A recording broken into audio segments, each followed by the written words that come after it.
Welcome to Cross-Cultural Business Behavior. I'm Richard Gesteland, with lessons learned from 30 years of managing across cultures around the world. Here you're going to find answers to the questions asked at our workshops in 16 different countries of Europe, Asia, Latin America, and North America. I'm looking forward to sharing this with you today. Good morning. It's a pleasure to be back in Germany, which was the first of our 8 international assignments. In fact, we lived twice in Germany. Our oldest son was born here, so we have a lot of good memories. And it's good to be back. And it's especially good to see an international group, because when we're talking about cross-cultural business behavior, it makes a lot of sense to have people from different cultures. Let me start with answering a question that hasn't come up yet. Why did we have, my wife and I, so many expat assignments, 8 of them in 6 different countries, covering 26 years? Well, the answer to that is simple. My bosses didn't like me. So they kept sending me away, hoping I would never get back. But somehow we always did. And in my second career, I now write and talk about what I learned to do in my first career. Because I ended up, I think, managing people from 26 or 27 different cultures. And what I learned is that people not only expect to communicate, obviously, in different ways, but they negotiate in different ways, and they expect to be managed and to manage in different ways. And that led to my second career, because if a manager is promoted to an expat assignment somewhere else in the world, he or she got that assignment because they were a successful manager in their home culture. And now they're halfway around the world, and they may or may not be aware that some adaptation may be necessary. So that's what we're going to talk about this morning. Well, I don't think that's going to work. Let's do this. It's always good to start with a definition.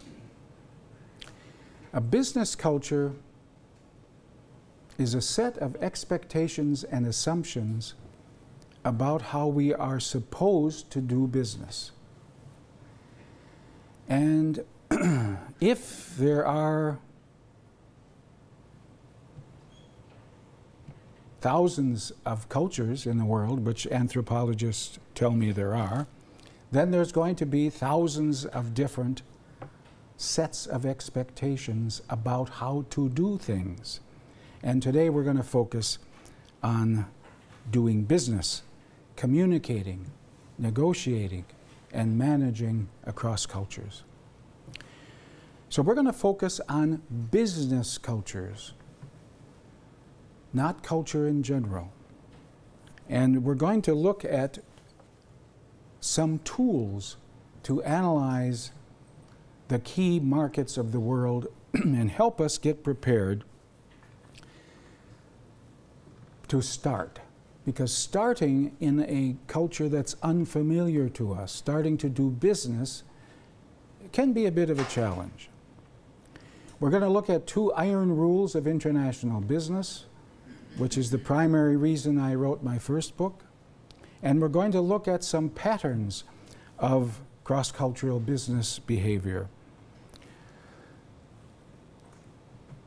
But before we do that, we always need to address the issue of stereotypes. It may be true that most stereotypes contain a kernel of truth. But the trouble with stereotypes is that they make it harder for us to get to know and cooperate with and work with colleagues and business partners from different parts of the world, because we tend to be blinded by stereotypes. Stereotypes are lazy ways of thinking about people and cultures. We tend to have positive stereotypes about our own culture and negative stereotypes about other people's cultures. We have to remember that there are differences within cultures, which is one of the reasons that stereotypes are not only not useful, but even harmful. Because there are regional, generational, occupational, ethnic, religious, and even individual differences. I've never met two Germans alike, two Chinese alike, two Indians alike, two Americans alike. So today, for the course of this session, we're not going to talk about stereotypes, we're going to talk about cultural tendencies. Because if we understand that the business culture we want to start with tomorrow, if we understand some general tendencies, it helps us to get started, and then we learn about the individuals with whom we're actually going to do the business. 2 iron rules. Both of them are broken every day by world-class companies, because companies don't do business. Individuals, people do business. And people tend not to prepare to do business in an unfamiliar culture. But they are expected to be aware of the business culture of the new market, of the new culture they're going to do business in. And if, in fact, we are marketing, selling, then we have a further expectation. We're expected to adapt as necessary. Not just understand the culture, but adapt. Because the seller adapts to the buyer, and that's a global rule that companies ignore all the time. So let's talk about the good news. There are companies who do follow rule number 2. And one of my favorites is McDonald's. Despite their labor problems, they do some things right. How many people in this room have eaten at a McDonald's restaurant outside their native culture? Yeah, it looks like 100% or very close. No, 99. Has anyone eaten at a McDonald's in India? 2, yes. And did you enjoy a nice juicy hamburger in India? No. But that's what McDonald's is famous for.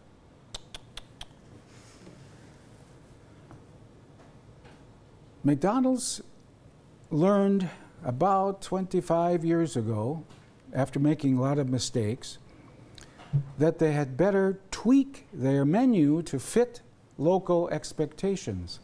So in a culture where people don't eat beef, they don't serve beef. In cultures where people don't eat the meat from pigs, they don't serve pork or bacon. And that is following rule number 2. And if you don't do that, you will have less success. So 2 iron rules, good to remember. Now here are 5 variables that helped me in my first career, because when I started there were no textbooks at all in this field. Because although I look very young, I actually started in the business world before any of your famous experts in cross-cultural matters published anything, with a single exception of Edward T. Hall. But everybody else was lazy and waited until long after I didn't need them anymore. So I had to sort of work out some ideas of my own as to what to expect in my first meetings tomorrow in Sao Paulo or in Shanghai or in St. Petersburg or wherever. The good news is today there are so many experts to choose from. The bad news is that you are now expected to do a hell of a lot better job than I was expected to do. Back in the 60s, an American wasn't expected to know anything, and today that's pretty much the same. But forgetting Americans, the information is now readily available. We have no excuse for making blunders. And so the expectations have been raised. Be aware. For me, in business behavior, the fundamental cultural difference is about deal-focused and relationship-focused cultures. And I use that dichotomy, whether I am working in a relationship-focused culture, which is most of the world, or in strange cultures like Germany and Northern Europe and North America, which tend to be deal-focused. So very small minority of the world, maybe dozen and a half business cultures out of several thousand in the world. The norm is to be relationship focused. The default position is to be relationship focused. There are some interesting in-between cultures like the French, the Belgians, Southern Europeans, Central Eastern Europeans, and two Asian cultures, and this group of in-between cultures, if you're negotiating with them, if you're managing, we find some features of their business behavior that is more deal-focused, other features more relationship-focused. But most of the world is strongly relationship-focused. The tendency is strongly relationship-focused. There will be individual and regional differences. In Mexico, if you're dealing with a Mexican business partner in the northern part of Mexico, close to the US border, there will be some tendencies to be slightly deal-focused. In Chile, business people are more deal-focused than perhaps in Argentina. In southern Brazil, people are slightly more deal-focused than in northern Brazil. So there are regional and individual differences. But the tendency is important to know, because if we want to start business with a new partner, it's good to know something about their general tendencies. So let's talk about how to get started.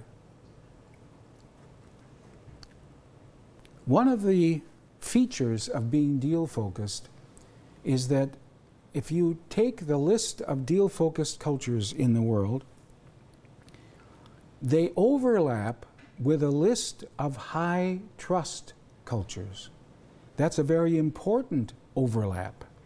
And just in the last few years, there's been lots of very useful research on the effect of interpersonal social trust on business behavior. A lot of that's being done in Scandinavia because the Scandinavians finally figured out that they are even weirder than I thought they were, because Scandinavians consistently rank on any survey as the world's highest trust people, that explains why I have done so much of my consulting and training work in Scandinavia, because if a high trust manager now takes over a job in the real world where low trust is the norm, then they very soon have issues, not problems. Today in business we don't have problems, but we do have issues. And so we can avoid those issues if we are prepared. The most obvious issue is that if we are marketing to a low trust, relationship focused market, which is again most of the world, we are expected to make initial contact normally, indirectly by being introduced by someone, by being recommended by someone. In a strongly high trust culture, we often can skip that stage.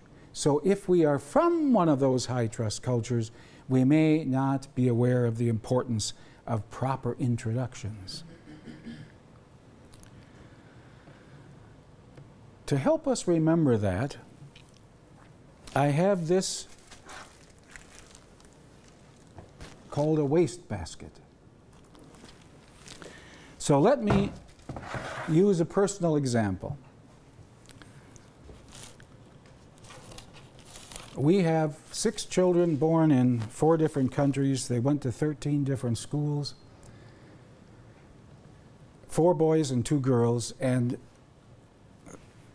3 of the 4 boys, actually 2 originally of the 4 boys, they were all raised in Europe. They went to school in 3 different countries of Europe, so they became multilingual the easy way.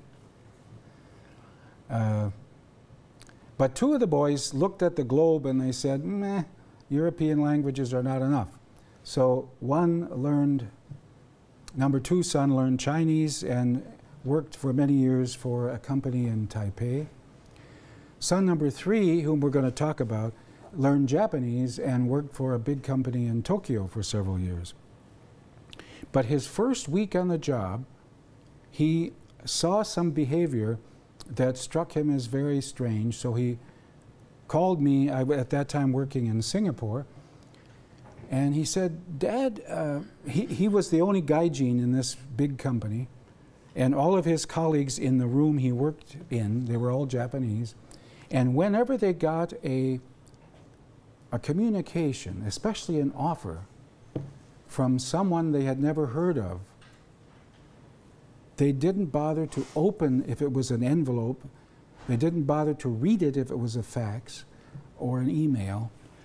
They had something called a round file, except this one is not round, but it's the same thing. Boom.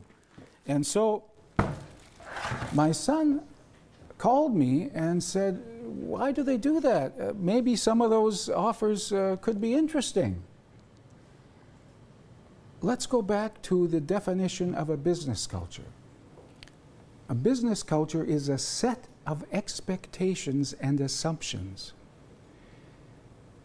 Japanese are some of the world's, they have a tendency to be very strongly relationship focused in business, and that's what we're talking about today, also socially. These Japanese colleagues of my son assumed that anyone approaching them to do business would have done some work and known that they're supposed to be introduced by somebody. Unless, of course, their logo is a world brand that everyone understands. So if those potential contacts didn't have enough brains to know that, I don't want to do business with them. So automatically throw it away. And that explains why a lot of initial contacts go unanswered around the world. So the expectation tends to be the more relationship focused are the people in a culture, the more important it is to find ways to be recommended, introduced, or perhaps to meet at a trade show. The reason governments sponsor trade shows and visits by groups of exporters to other countries is that if you're introduced by a high-ranking person, it usually helps you get started. And that's especially true in relationship-focused cultures. So, if you're from a high-trust culture, deal-focused, that's an important thing to know. If you're from a low-trust culture, it might help you understand weird people who don't get that. Next difference is that people in deal-focused cultures get down to business quickly. We lived in Germany twice, and in my second career of 23 years or so, spent a lot of time in Germany as well. Most of my large clients were German companies. So over the years, I kept a careful track. When I'm meeting a German counterpart in business for the first time, how long does it take before we start talking business? And it turns out to be very close to the same as it would be in New York. It varies from about 4.5 to 7 minutes. And in recent years, it's closer to the 4.5 minutes. Why? Because the purpose of the meeting is to talk business. So you find out about did you have a good trip? Is your hotel okay? Blah, blah. Okay, let's talk business. That's the deal-focused approach. So now we have to do business in cultures where the expectations are totally different. Let's take Japan again. If you are introduced properly, the first meeting will take place in a conference room, usually in the afternoon, will take 2 to 3 hours, and during that time you will never talk business at all. It never comes up. And if everything goes very well, your next meeting, after a long introduction and warm-up, you will begin to talk business. So there's a big difference. And then any relationship-focused culture falls somewhere in between. Even in the US, because of regional differences. If you're doing business in Chicago, it stretches from 5 to 8 minutes. And in the southern states, could be 20 minutes because we got time. So where you have dialect and accent differences, you tend to have little differences in cultural expectations as well. Good idea to know about that. So we expect, if we are relationship focused, since we start from a base of low trust, that's our culture, we then expect, if we're going to do business with someone, we better build some trust. We better get to know this individual or these individuals before we seriously talk business. So there's a much longer warm-up time because the trust ain't there. My favorite example, it took us, when I started my second career, my Chinese-speaking son joined me as my partner, and he worked helping American companies, totally clueless, export to East and Southeast Asia. And we had a client that wanted to sell to the Japanese. We could see the product was marketable, and we arranged to be introduced by an arm of the Japanese government. And because the introduction was good, it took only 2 years to sign a contract. That was amazingly fast in those days.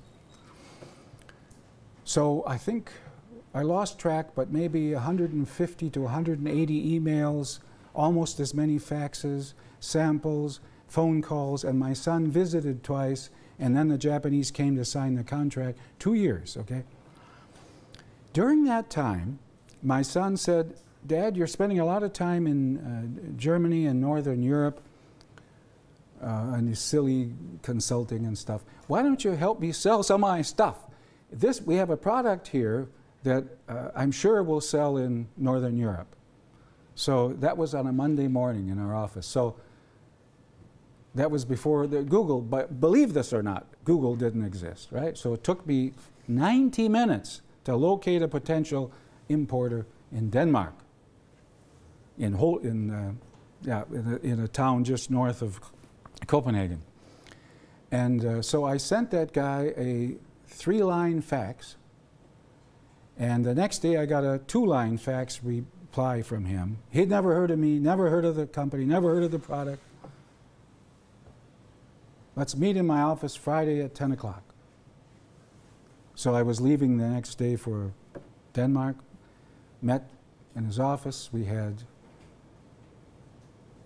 2 coffees and a vino bowl, and we signed a contract 2 weeks later. So instead of 2 years, 2 weeks. 1 meeting, 1 fax, and then a second fax to settle the issue. Why? Because the trust is already there. Now, did he trust me enough to sign a contract at the first meeting? No. He had to do due diligence. He had to do research about my company, about the supplier company, and so on and so on. But that's easy to do.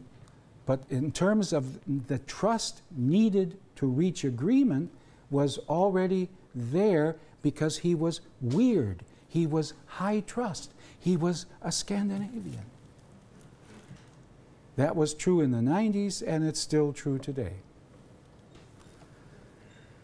So I like to use that example, and it's an extreme example, but it helps us remember that the difference is significant and can be significant.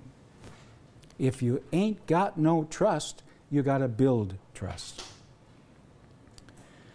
Which is why you have to budget for more face-to-face meetings with relationship-focused business partners, because that's how you build trust. I've always had a hard time shaking hands over the telephone.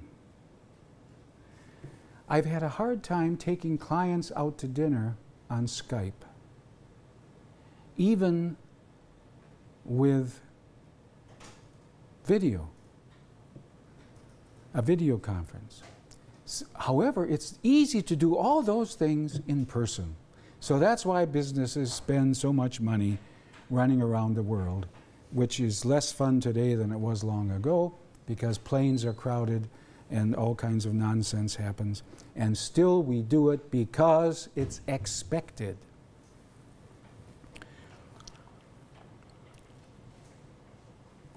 One of my Danish friends last year was at a conference in Copenhagen. He had to give a short talk about exporting to Latin America.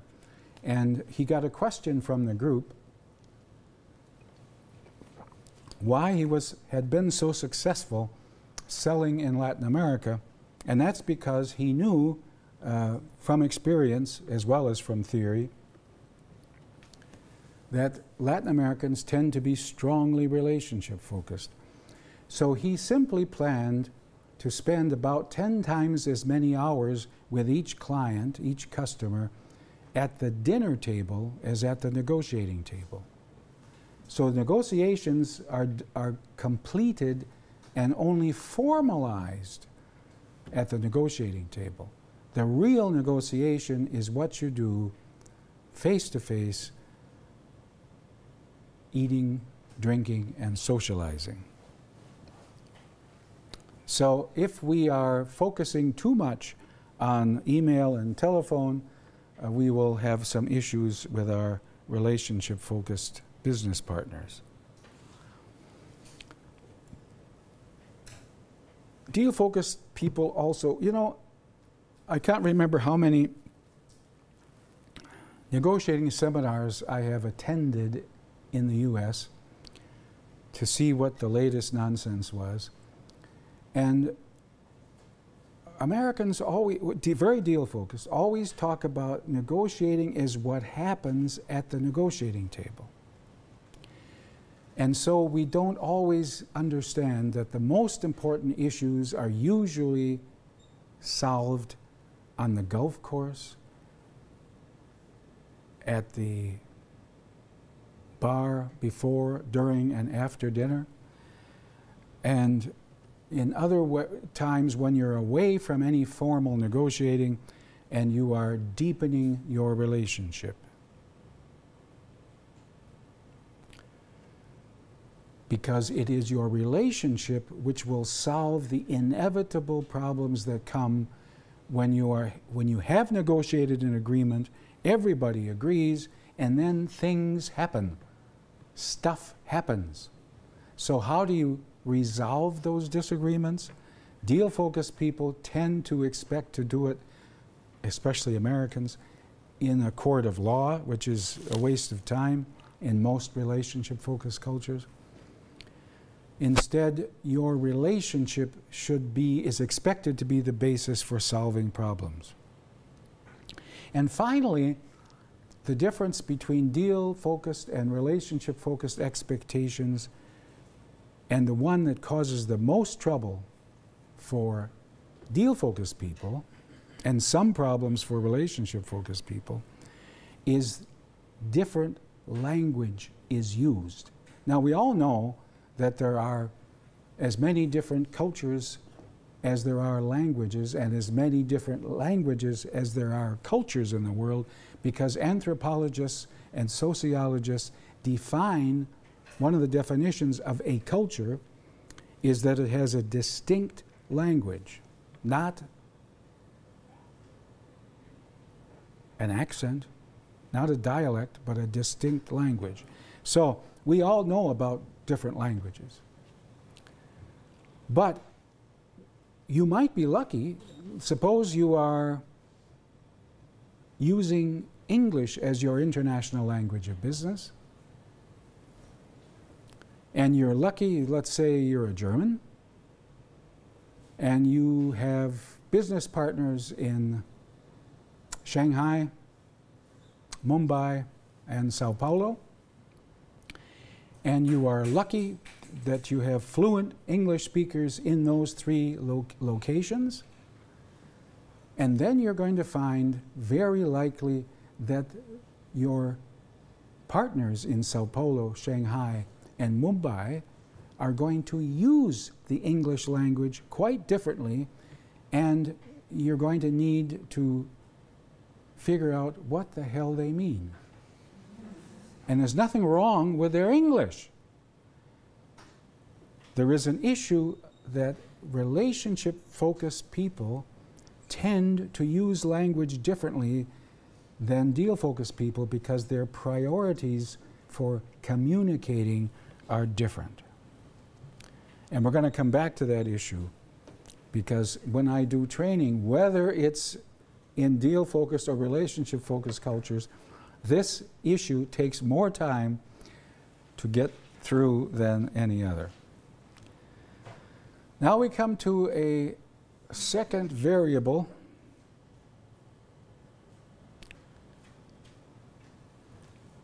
where again we have a small minority of cultures and the cultural norm in the world. So most cultures tend to be hierarchical, where age, rank, and gender are rather important and can be very important. And then we have a handful of cultures, which, and again, especially Scandinavians, who are very egalitarian. And the expectations for behavior are quite different. So, and again, this is another explanation of why I am so often hired by Scandinavian companies and Nordic countries, so I will throw in the Finns, because the Finns are almost as egalitarian as Scandinavians. And they are not always geared up to deal with the real world, where hierarchies are more important. So let's have a look at this phenomenon. This, believe it or not, is a triangle. And this is the real world.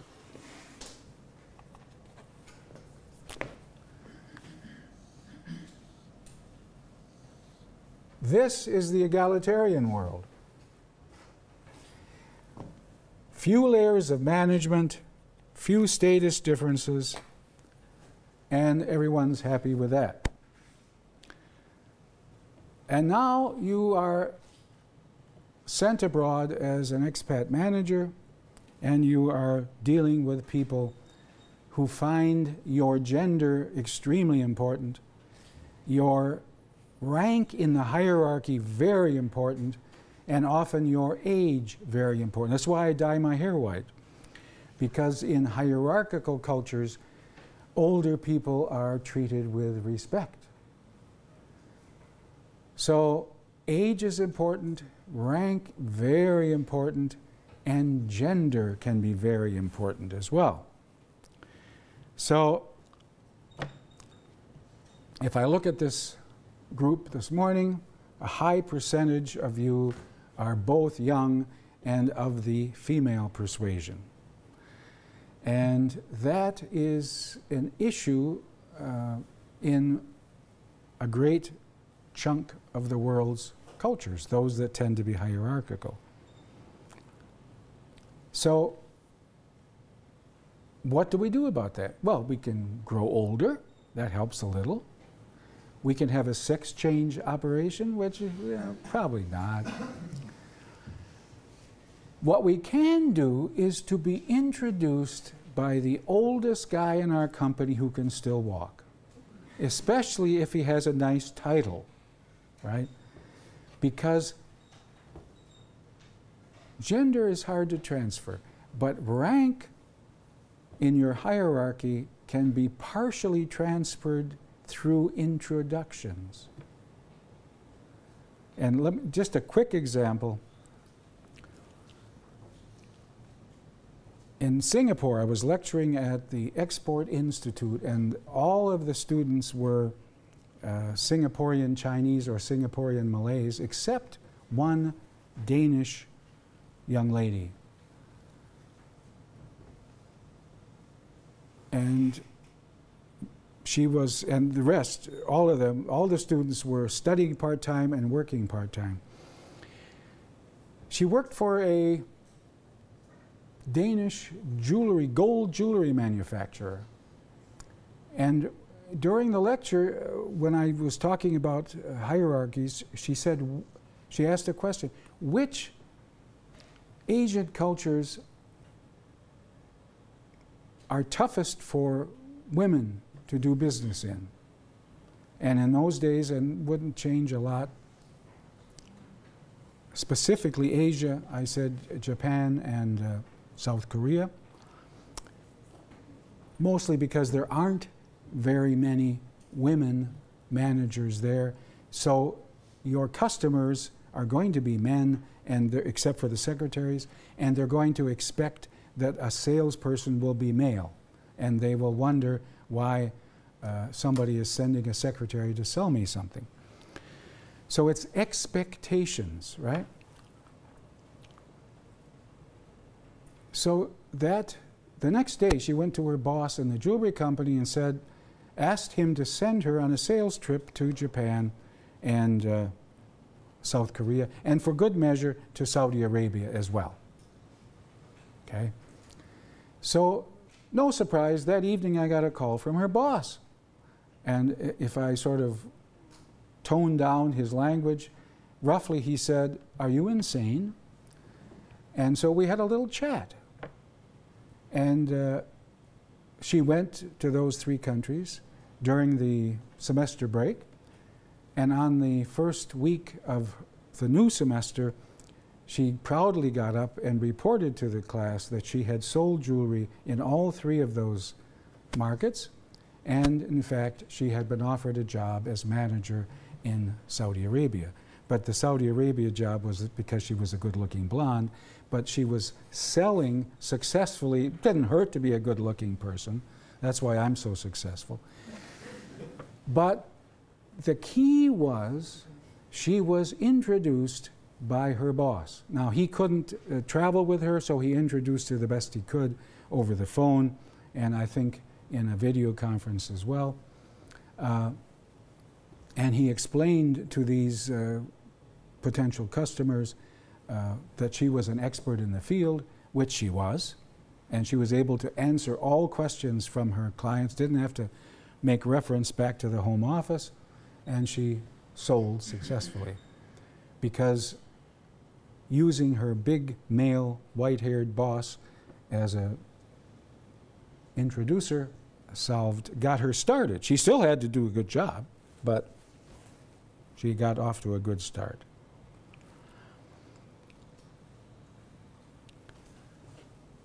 Egalitarian people are not used to face concerns. Actually, face is not an Asian or Eastern concern, it's a human concern. We just call it different things in the West. We might call it self-respect or whatever. But if we're unfamiliar with face, then we need to do some work before we move or do business in a strongly hierarchical culture, because if we don't meet the expectations of that culture in terms of protocol, politeness, and how to do things correctly, we can unintentionally cause loss of face, and that can be a deal breaker or worse. I worked for 2 US companies in my first career, and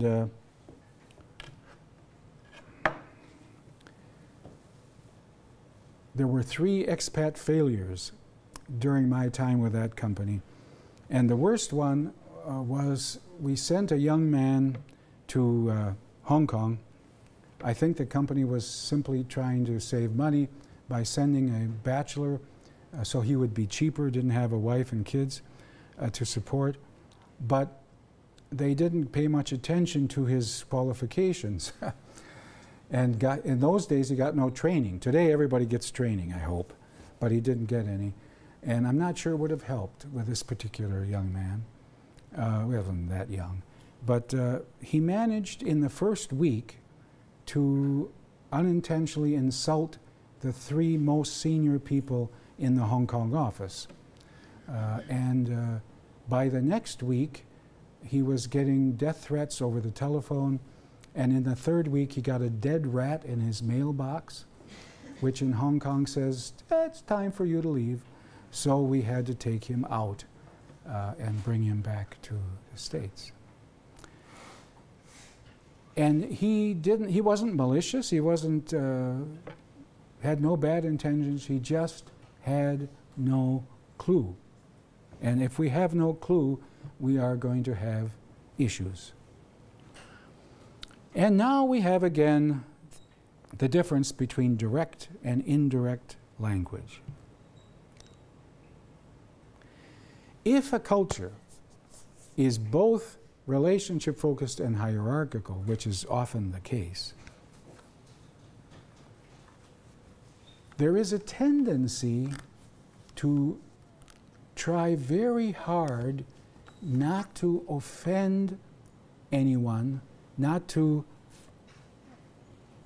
make anyone feel bad, not to disappoint anyone. And so we choose our words very carefully, and we are less concerned about being understood and more concerned that we don't offend. Because we don't want ourselves to lose face. We don't want to cause loss of face to other people.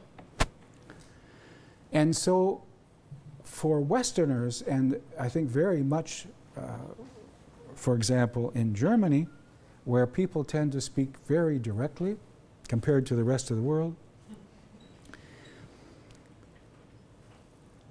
the word no in strongly hierarchical cultures is a no-no word, taboo. So for example, my Japanese-speaking son, in the years he worked in Japan, and most of his clients in the US in his business are also Japanese companies. He has a Japanese wife and his kids are half Japanese. He has learned so far 16 different ways of saying no in Japanese, none of which include the word no, and some of which include the word yes. Now, surprisingly, that's a bit confusing for people who haven't done their homework. So we were talking about that at a family dinner, and my Chinese-speaking son said, "Ha! In Chinese, we have 18 ways of saying no without using the word no, and some of them also include the word yes." So now we're up to 18. So on my latest trip to India, where we lived twice, I asked my oldest friend, KB Agarwal, I said, KB, be honest. How many ways do you guys have of saying no? Because I've never heard you say no. Richard, it's very simple. An Indian will never, ever say no to a customer. That's it. So we have now seen the source of problems, right? Because if we expect someone to answer no if that's the correct answer, and we don't get it, we tend to be confused. Let me use a fairly recent example. I have a client in Finland that makes these kind of silly things. And some years ago, their phone was the best seller in the world. And that was the good news. The bad news was they couldn't get batteries fast enough to put in those little gadgets to sell. So now they were losing sales, millions of dollars every day. They had assembly plants in Helsinki, Düsseldorf, Copenhagen, and outside London. So in 4 places where their new Chinese battery supplier in Shenzhen had to ship those batteries to 4 locations. If you stop and think, you'll see that all 4 of those cultures are deal-focused. And they all expect that if I ask a yes or no question, I'm going to get a straight answer. Wrong. So in all of these places, the desperate production managers would email and follow up with a telephone call to Shenzhen. So you were supposed to ship last week and you didn't ship. Are you going to make the shipment this week? Yes. Never shipped, of course. Because they can't say no to a customer. So the Danish assembly company sent me to Shenzhen to try to straighten things out. Now, I was not supposed to help the Chinese company ramp up production, which is the long-term solution. But here's the short-term solution. There were 5 different stock-keeping units, 5 different batteries. Whichever one the Chinese had ready to ship, they should ship. So what my job, I think, was to convince the Chinese that they should do that, right? And the first morning of this long session I had with them, we didn't make much progress. I kept saying, look, and I had copies of the emails with me. Are you going to ship stock keeping unit so and so and so and so by X date? Answer, yes, no problem. No shipment. And that went on and on and on. Finally, in the afternoon, over a few beers, the most senior guy in that department, the boss, who was 26, the rest of those very bright engineers were 22, 23, 24, working 65 hours a week, except when there was a problem, and there was a problem, so they were working 90 hours a week. Very bright.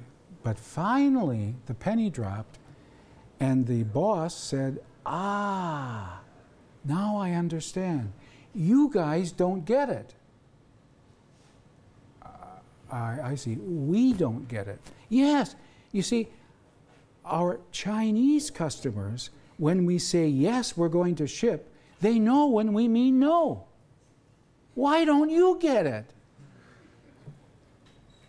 So for all questions of cultural misunderstanding, there's always 2 sides, sometimes 3. So what do? The long-term solution in that situation and in many similar ones, the long-term solution was very simple.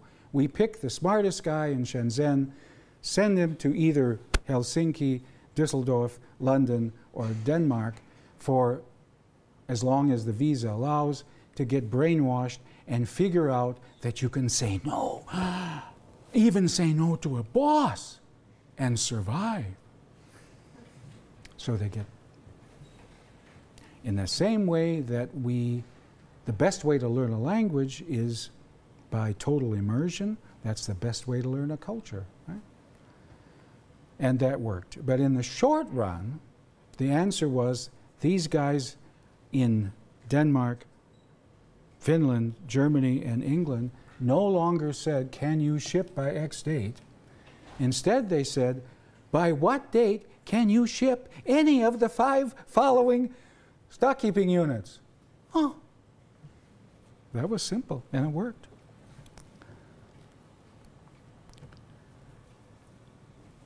So that was a little bit about time. Time is important when you're waiting for a shipment of something that you desperately need. But there are other issues with time, and whenever I have a client in Germany, or if I'm doing a lecture or a seminar in Germany, this becomes a more important issue than it is in some other parts of the world. Because the one guru in the field of culture who published early enough to be of use to me is an American anthropologist named Edward T. Hall. And he was the one who came up with these terms monochronic and polychronic. Very useful term.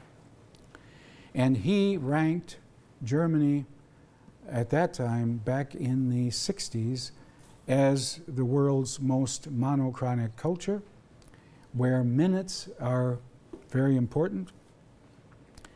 In polychronic cultures, minutes usually are not so important, sometimes even hours not very important.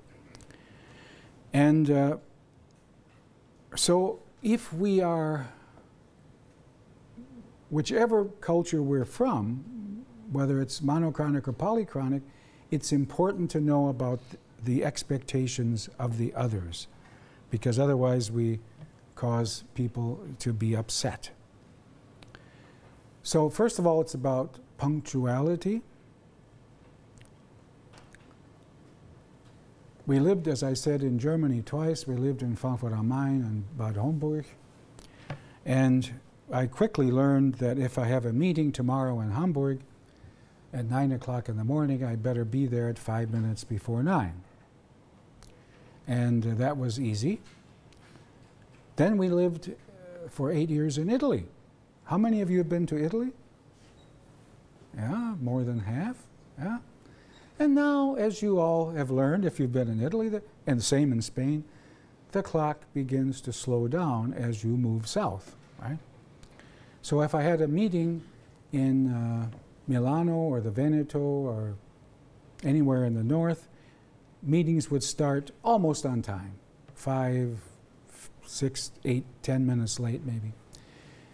The next day I have a meeting in Rome, further south, might be 15, 20 minutes late. Next day I have a meeting in Naples, La Bella Napoli, La Dolce Vita. People have so many useful, interesting things to do besides coming to my silly meeting. So it could be half an hour, 45 minutes. And maybe the last meeting of the week is in Palermo, in Sicilia. Ladies and gentlemen, if those guys show up any time that day, they're on time. So there's, just within Europe, there is a big difference in expectations of punctuality. And to avoid causing discomfort, it's a good idea to know which punctuality is expected. If we are the visitor, pretty much everywhere in the world we're supposed to be on time. But we need to know, why is our host an hour late?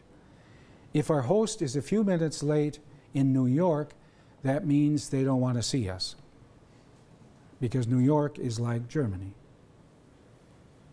And if you have a meeting in New York and you're going to be late and your cell phone is not working, you better have a broken leg, because there is no excuse.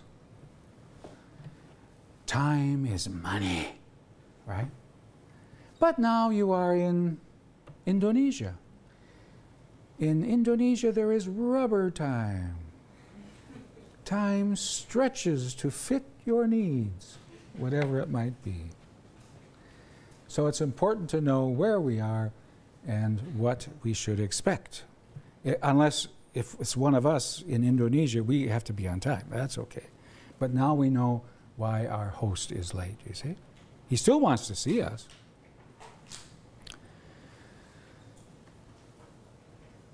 I always spend a little time on nonverbal communication because for people who study intercultural communication, I am sorry to report there is often insufficient time spent on the nonverbal part. And yet, studies time and again show that a large percentage of the meaning in a conversation comes from the body language, tone of voice, facial expression, and other things. So if we are unaware of the expectations of the people we're communicating with, then we have misunderstandings. So I like to divide the world, like a good imperialist, into reserved and expressive cultures. Reserved meaning, I suppose, according to scientists, human beings tend to have the same emotions all over the world. But some cultures discourage showing emotions. And the further north you go in Europe, the more people do not show emotion. The further you go south, the more they do show emotion. We left after 8.5 years in Italy, and our little daughter, baby daughter, was born in the U.S. and at age 6 months, I think, we brought her to Italy on the next assignment. And she grew up in Italy and went to Italian schools and learned also French and English, but she learned Italian, and now we moved to Germany. And she was put immediately in a German primary school. Yeah. And we wanted her to learn German quickly and keep her Italian. So every dinner, we had part of the early part of the dinner when she could still think in German, and then we switched to Italian. And when we switched to Italian, her face light up, and she was waving her arms around and talking loudly and blah, blah. And that's the difference, right? So the body language is important. So Northern Europeans tend to be less enthusiastic about displaying emotion, and Southern Europeans and people in the rest of the world are a little more expressive. But in East and Southeast Asia, even less emotion is shown, and less use of gestures and tone of voice. So let's look at 4 issues in intercultural nonverbal communication that cause trouble with the companies that I work with. And we have interpersonal distance, eye contact, touch behavior, and gestures. Interpersonal distance is the space bubble. Wherever we are in the world, there tends to be an understood personal space which we shouldn't invade. But we don't always know what that is because it may be different from the one in our culture. So after living in the US and Germany and transferring to Italy, I found that I suddenly felt invaded by space invaders because Italians are comfortable with half of the space that Germans were comfortable with. So they would stand, instead of at arm's length, the distance would be here. Well, you get used to that pretty quickly. But I have an American friend who was invited to a meeting by a potential customer in Saudi Arabia, and he didn't do his homework. And I know it's a shock that Americans don't do their homework, but this happened. And my friend arrived and was getting out of the airport through customs and immigration, and he was greeted by Mr. Ahmed Aziz, his potential customer, who came rushing up to greet him and to show that my friend was welcome. And he put his face right here, and my American friend was very uncomfortable talking to someone like this, so he stepped back. And that body language of stepping back is this. In other words, he told his potential customer, "Get out of my face," with his body language, because he failed to prepare for the fact that traditional older Saudi men, if you're a friend, not an enemy, then you stand very close, maybe close enough to exchange breath, which is very nice because we know what our friend had for breakfast, right? And if you don't prepare for that, the odds of making mistakes do multiply. So the interpersonal distance tends to be a bit less in places like the Middle East, Latin America, and Southern Europe. And my wife and I, in our overseas assignments, had several assignments in cities where there were lots of embassies, lots of international organizations like Delhi and Vienna and so on. And in those places, we were often invited to cocktail parties. And at cocktail parties, you stand, usually with a drink in one hand, and in those days, maybe a cigarette in the other. And you're standing and chatting to someone. And what we noticed over the years, and especially in New Delhi, was that there would often be little dances going on around the floor. Because if, let's say, the ambassador of Finland was one of the people, and the military attaché from Brazil was talking to him, the Brazilian wants to feels comfortable being about that far apart, okay? The Finn feels comfortable this far apart. And neither one is aware of that. They just feel comfortable or not. So the Brazilian keeps moving forward, and the Finn keeps moving back. And so and then there are several of those dances going on around the floor. And we always found that very interesting. So that usually doesn't cause a problem. It did cause a problem for my American friend, who ever since then tends to do his homework. But interpersonal distance isn't so bad. Eye contact is a little more important, because the importance of eye contact varies sharply. I spent eight and a half years in Italy, and I would say 90% of my meetings were with people from Southern Europe, the Middle East, and North Africa. And in all of those cultures, in a business meeting, first of all, you have almost only men. And secondly, the expectation always is to look directly into someone's eyes and not look away. You're not supposed to spend much time looking at your paper. If a pretty girl walks by, that's okay. But you lock eyes, and that shows that you're serious, sincere, and honest. And if you look away a lot, that has the opposite connotation.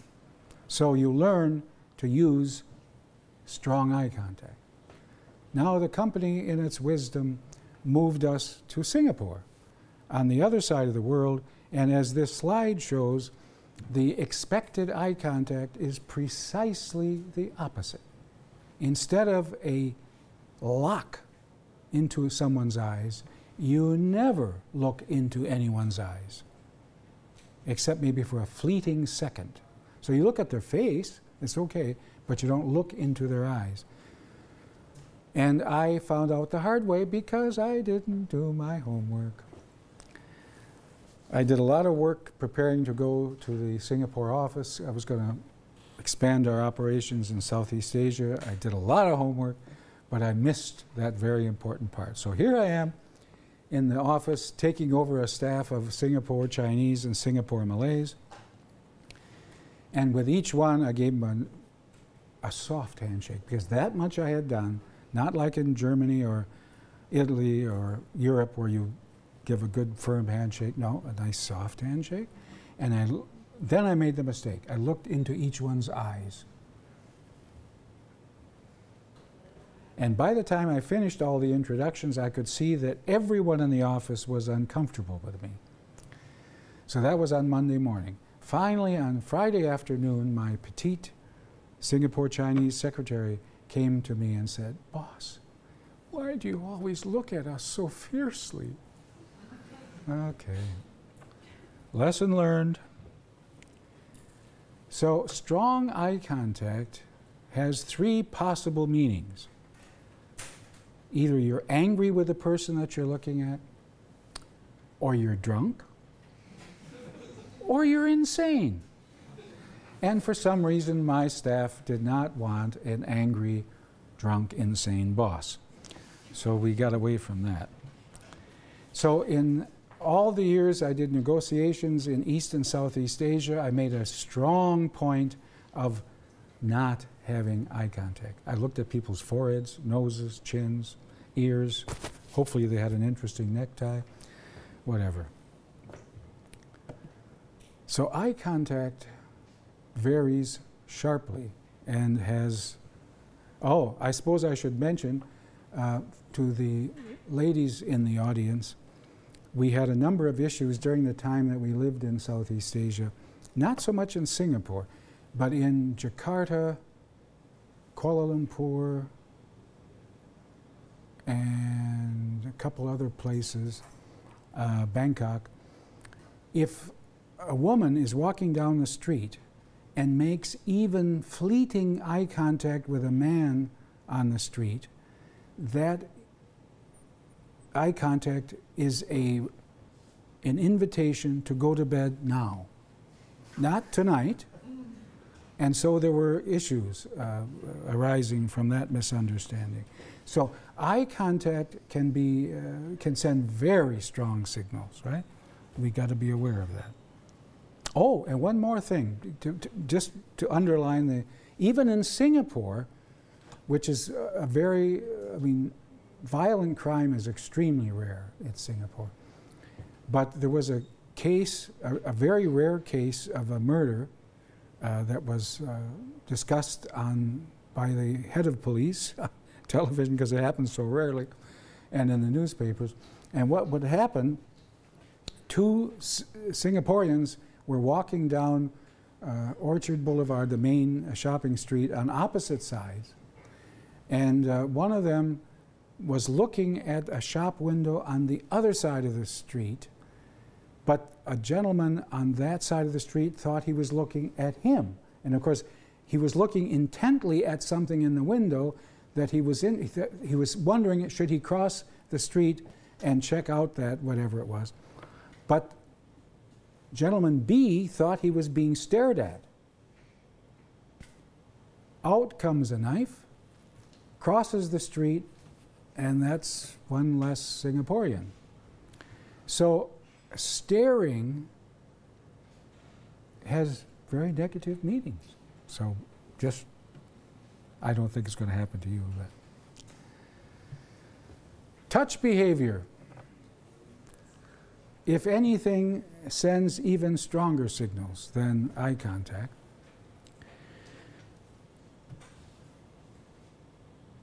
Because in some cultures that we call reserved, there is basically no touch behavior, the extremely reserved one. East and Southeast Asia, in a business, remember, we're talking business culture here. In a business context, there would be no reason to touch anyone except a light handshake.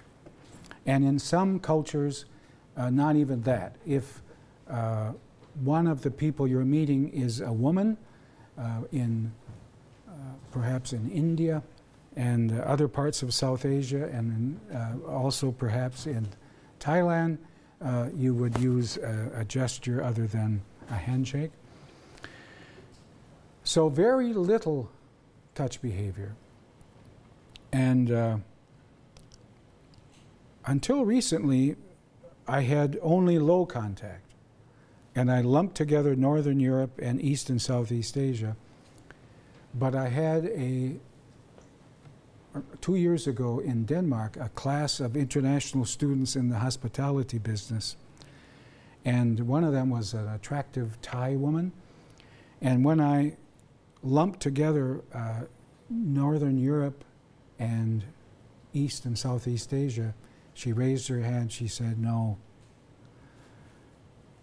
Northern Europeans are not low contact. Danish men are touching me all the time." So now we have two separate bullet points. And we're going to finish up with gestures, which strangely enough also send very strong signals. And the bad news is sometimes exactly the wrong signal, because gestures not only have different meanings in different cultures, unfortunately, they're sometimes the opposite meaning. And I don't want to get a report that one of you is in jail for doing something silly. But let's start with having me guess. I'm going to say we have probably 6, maybe 7 left-handed people in the room. Would the left-handers kindly raise their hands? And we have 5. So I missed that completely. I'm usually closer because worldwide, regardless of culture or ethnic group, 10% of human beings are left-handed. And so the mystery was, not long ago in Kuala Lumpur, I did a workshop for 105 Malaysian managers, all of whom were men. And when I asked them that question, there were no hands raised. So now we have a statistical impossibility. You cannot have 105 people and not have any left-handers. But who can explain why there were no hands raised? Because there are cultures which tend to be Muslim, like Malaysia, Hindu, and sometimes Buddhist cultures, where the left hand is reserved for very specific personal hygiene only, and therefore is the dirty hand, and we don't use that for other things, and we use only the right hand, so we're not proud of showing our left hand. Right. So left hand is to be avoided, and we don't touch people with our left hand in 73 countries in the world.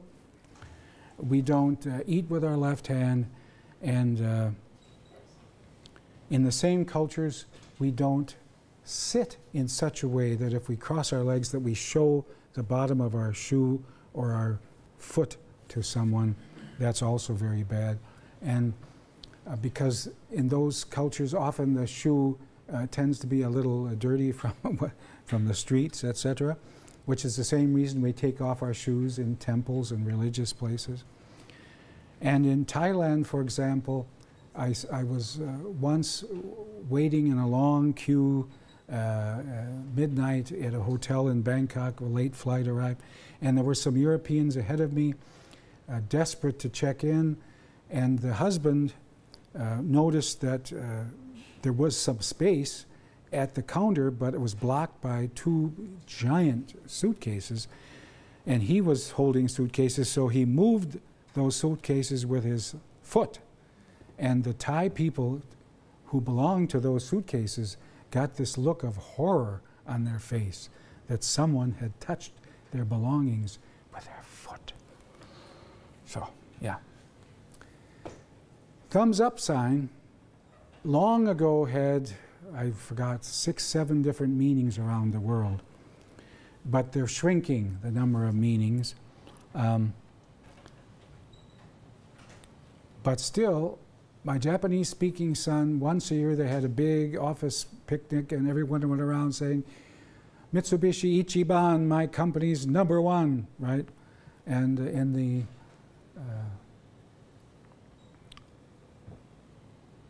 Munich Oktoberfest, which happens mostly in September, hence the name Oktoberfest, you can't order a beer because it's too noisy, so it's noch ein Bier bitte is what that means. But in one part of the world, which is most of the Middle East, this is the rudest gesture you can use. So please don't do it. Unless you can run very fast, then it's okay. The peace sign is just fine as long as you do it with the palm out.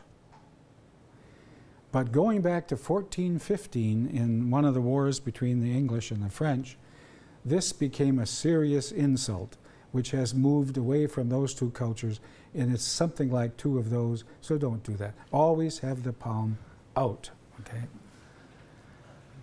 The AOK sign also used to have many more meanings than it does now because of space travel, so today it really means that everything is okay, all okay, I have enough oxygen or whatever. But there are a few pockets of people left in the world for whom this is the most offensive gesture you can make. And actually, I knew that, but forgot. I had to open an office for my company in Sao Paulo years ago. And I made an exploratory trip, short one, and then a longer trip later. And I saved my research mostly for the second trip. Mistake. Has to be the first trip. So second day of my first visit, I was invited by Carlos Schaumberger, a local friend, to a restaurant, a new restaurant in Sao Paulo, tiny little pizza restaurant, owned and managed by an ex-boxer who was over 2 meters tall and about 130 kilos. And he was very proud of his new restaurant. So pizza, it was a pizzeria. And he came out and asked us, and I understood enough Portuguese that he was asking how it was, but I couldn't speak enough Portuguese to answer correctly, so I went like this. And he was in the process of removing my head, which would have been somewhat painful. But Carlos saved my life. Stupid accent, Yankee, don't worry about it. Yeah. So I was okay. Finally, all over the world, it seems to be rude to point at an individual with our forefinger. It seems to have negative meanings everywhere, so I don't do it. But there are times when we feel the need to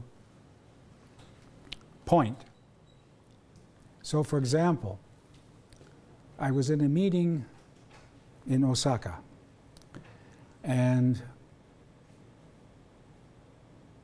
there was a group of about a dozen engineers, and I was speaking, thank God, English, but a Japanese person came in and said,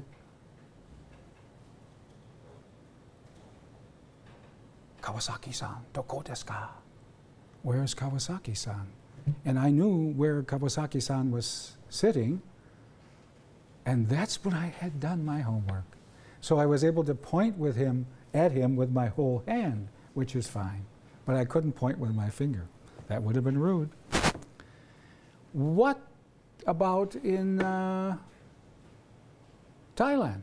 In Thailand, I could point like this, but it would be better to point with my chin. In Manila, it would be good to point with my eyes, but never with a finger. And what about beckoning? So we remember rule number 2. The seller adapts to the culture, right? So I'm in a sales meeting in Bangkok, and you don't sell at the negotiating table in Thailand. You sell at the karaoke bar, of course. That makes sense, right? And I'm an even worse singer than anyone else, and so they love me. They really want me up there singing. But my customer was very thirsty, and he was ready for his 7th beer, and we couldn't find a server to bring the beer.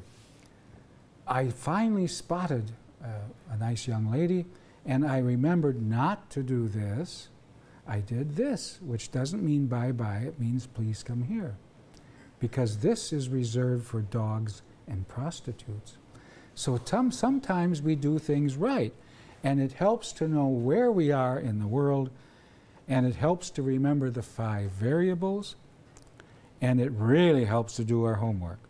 So I wish you all great success in your cross-cultural business behavior, and I am definitely open for questions.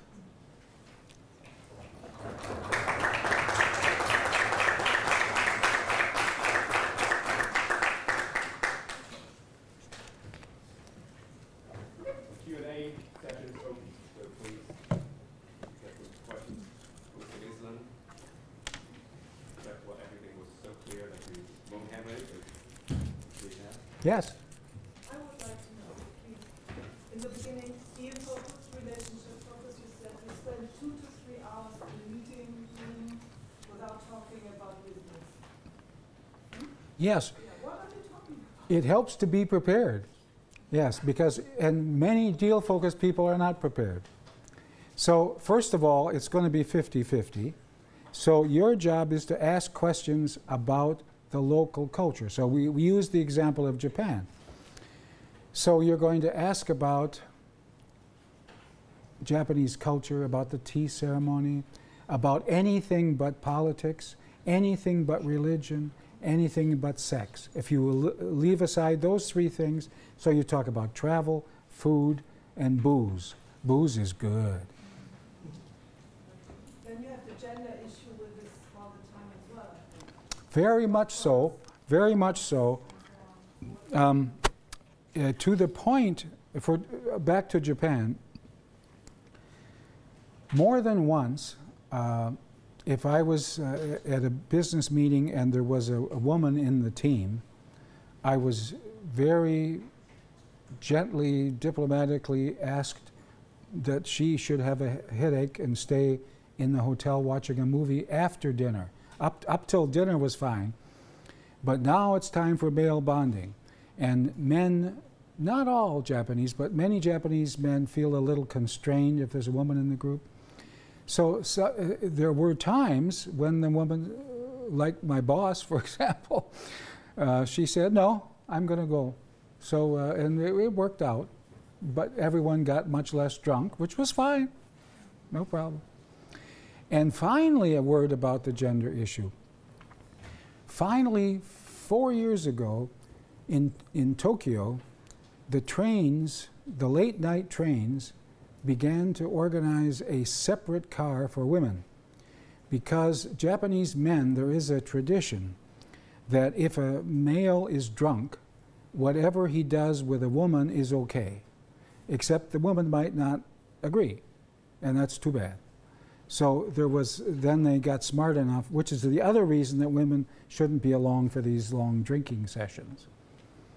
So, but if women are out late at night and they go by metro, they should take the special car for women only. Thank you for that question. I've got one more question. Yes. Concerning touch behavior. You once told me a very interesting story about India. I mean, shaking hands, holding hands. Oh, yeah. Yes. There are a number of cultures in South and Southeast Asia where same-sex people holding hands is a sign of friendship. And I learned that on my first week or 2 in Delhi because we made personal friends with an Indian chap married to a British woman. And whenever we left a restaurant together or a tea room or whatever, he would hold my hand as we left. And the first couple of times I was kind of, oh, that's interesting. But you know, you get used to it. And what makes it more interesting is that there are other cultures where same-sex holding hands is fine, but in parts of Malaysia, if opposite-sex people are holding hands, they are stopped by the police and they have to show their marriage license. So holding hands can send very strong signals. Yeah. I have a question to rule number 2, iron rule number 2, which was adapting the seller, or the seller adapts to the buyer. Especially regarding nowadays really big global companies like Google, Facebook, Apple. So if I use their services or if I'm doing business with them, I have to accept their rules, and they are located, I don't know, in Europe or Ireland, that I don't have to adapt to their local rules or privacy rules, data security, and even hardware things.